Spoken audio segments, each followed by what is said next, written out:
banyaknya versi asal-usul Syekh Siti Jenar, orang semakin bingung dan ragu.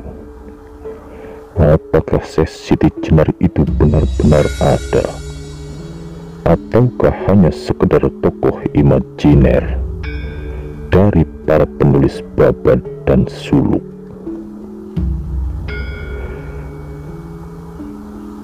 Jika memang Syekh Siti Jenar itu ada, mengapa banyak sekali versi asal-usulnya? Ada yang mengatakan dia itu berasal dari Persia. Ada yang mengatakan berasal dari tanah Arabia. Ada yang mengatakan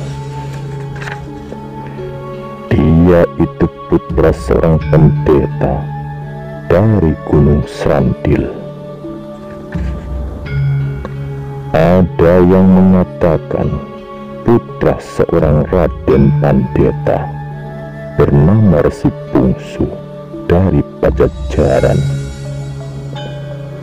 Bahkan ada juga yang mengatakan bahwa dia berasal dari cacing.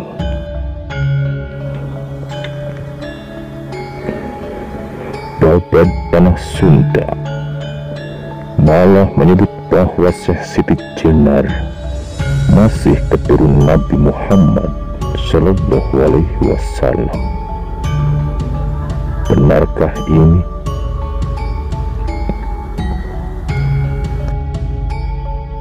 Sebagian orang berpendapat tokoh Siti Jenar sengaja dimunculkan secara imajiner untuk membendung arus dan paham Syiah, terutama dari sekte Wahdatul Wujud atau panteisme,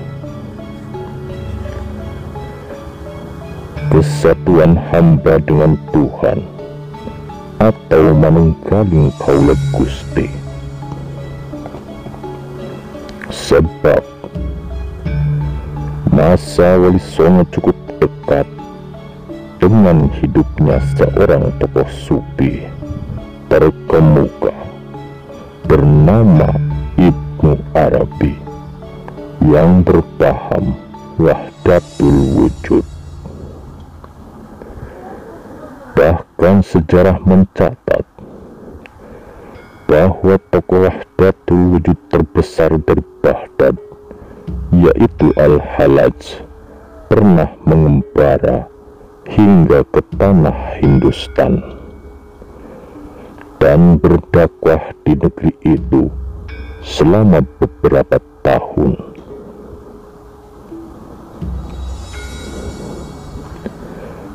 Tidak mustahil paham yang diajarkan Al-Halaj disebarkan pula oleh orang-orang Hindia ke tanah Jawa. Sebab banyak sekali orang-orang Hindia yang berdagang dan berdakwah ke tanah Jawa. Para wali yang tergabung dalam Wali Songo telah berhasil menyebarkan agama Islam secara besar-besaran di tanah Jawa menurut mazhab Imam Syafi'i dan berakidah Ahlus Sunnah wal Jamaah. Jelas para wali tersebut tidak ingin paham Wahdatul Wujud yang menimbulkan polemik dan perdebatan di tanah Baghdad, merusak dan mengacaukan akidah yang sudah diimani oleh penduduk tanah Jawa. Maka diciptakanlah tokoh imajiner bernama Syekh Siti Jenar yang pahamnya juga Wahdatul Wujud. Demikian menurut sebagian orang. Tetapi orang-orang Jawa merasa yakin bahwa Syekh Siti Jenar itu benar-benar ada. Bahkan Syekh Siti Jenar dianggap sebagai tokoh keramat, wali sejati, dan guru besar mereka.